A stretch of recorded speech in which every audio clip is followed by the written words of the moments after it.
إلا بالله العلي العظيم بسم الله الرحمن الرحيم الحمد لله رب العالمين ثم الصلاة والسلام على محمد وآله الطاهرين.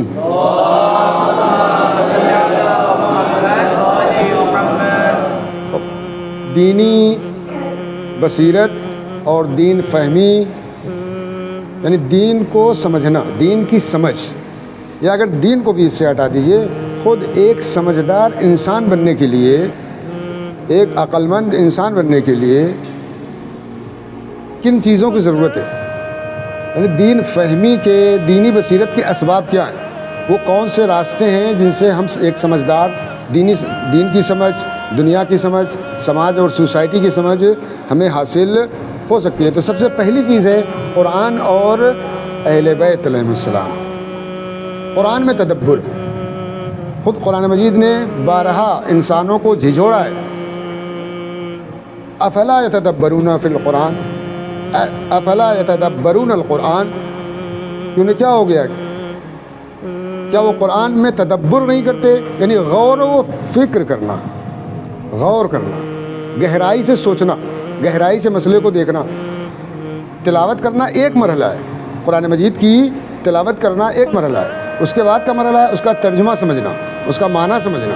اس کے بعد کا مرحلہ ہے کہ اس میں بیان ہونے والے مطالب پر غور و فکر کرنا کہ اس کا مقصد کیا ہے، اس میں سبق کیا ہے، اس میں ہمارے لیے میسج کیا ہے، پیغام کیا ہے. اسی طرح اہل بیت علیہ السلام کی جو احادیث ہے اس میں. تو یہ سب سے پہلی چیز ہے کہ ہم قرآن سے وابستہ ہوں. قرآن بازو پر باندھنا اور ہے، اور قرآن کے مفاہیم کو دل میں اتارنا اور ہے. دونوں میں زمین اور آسمان کا جو فرق ہے. پہلی چیز یہ کہ قرآن اور اہل بیت سے وابستگی، ہماری قرآن اور اگر اہل بیت سے وابستگی ہوگی تو ہم دین میں بھی کامیاب ہوں گے، دنیا میں بھی کامیاب ہوں گے. تقویٰ اور قلبی طہارت، یعنی جیسے جیسے ہمارا اندر پاک ہوتا جائے گا، پاکیزہ ہوتا جائے گا، ویسے ویسے ہماری زبان سے علم و حکمت کے چشمے پھوٹیں گے. اور جیسے ہم لوگ عام زبان میں کہتے ہیں بکواس نہیں کریں گے. پھر جب بھی ہماری زبان کھلے گی اس سے کوئی اچھی بات نکلے گی. بے فائدہ اور الٹی سیدھی بکواس باتیں انسان کے دہن سے، زبان سے جاری نہیں ہوگی. اس کو بھی قرآن نے بتایا، واتقوا اللہ یعلمکم اللہ. سمپل، واتقوا اللہ یعلمکم اللہ. اللہ کا تقوی اختیار کرو، اللہ تمہیں عالم بنا دے گا. عالم اور اہل بصیرت بننے کا ایک منبع، ایک ریسورس کیا ہے؟ تقوی. تقوی کیا ہے؟ کہ اللہ نے جس کام کو واجب کیا ہے ہم اس کو انجام دیں، اور اللہ نے جس کام سے ہم کو منع کیا ہے اس کام سے اپنے آپ کو روکیں.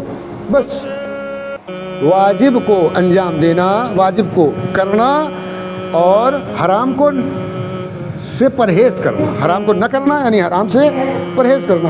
اس سے بھی انسان کے اندر فہم، بصیرت، سمجھ پیدا ہوتی ہے. پھر دنیا میں اسے کوئی بیوقوف نہیں بنا سکتا. ہوتا ہے، اس کی مثالیں بیان کرنے کا موقع نہیں ہے کہ کیسے کیسے پڑھے لکھے لوگ بیوقوف بن جاتے ہیں. تو صرف اسکول یا مدرسے کی جو تعلیم ہوتی ہے اس سے انسان سمجھدار نہیں بنتا. صرف مدرسے میں عربی فارسی پڑھ کے، اسکول میں انگریزی اور ہندی اور اردو اور میتھ اور سائنس اور بھگول یہ پڑھ کے انسان سمجھدار نہیں بنتا. اس کے لیے اور بھی چیزیں ہوتی ہیں جو انسان کو سمجھدار بناتی ہیں. علم ضروری ہے سمجھدار بننے کے لیے، لیکن صرف علم کافی نہیں ہے. شیطان کے پاس بھی بہت علم تھا، شیطان کے پاس بھی بہت عبادت تھی. تیسری اور آخری چیز آج کے حساب سے، ورنہ تو اور بھی بہت ساری چیزیں ہیں، اہل علم کی زندگی کا مطالعہ کرنا. جو علماء ہیں ہمارے، ہم ان کی زندگی کا مطالعہ کریں تو سمجھ میں آئے گا کہ ہمیں کیسے زندگی گزارنا چاہیے، ہمیں اپنی زندگی میں کیسے رہنا چاہیے.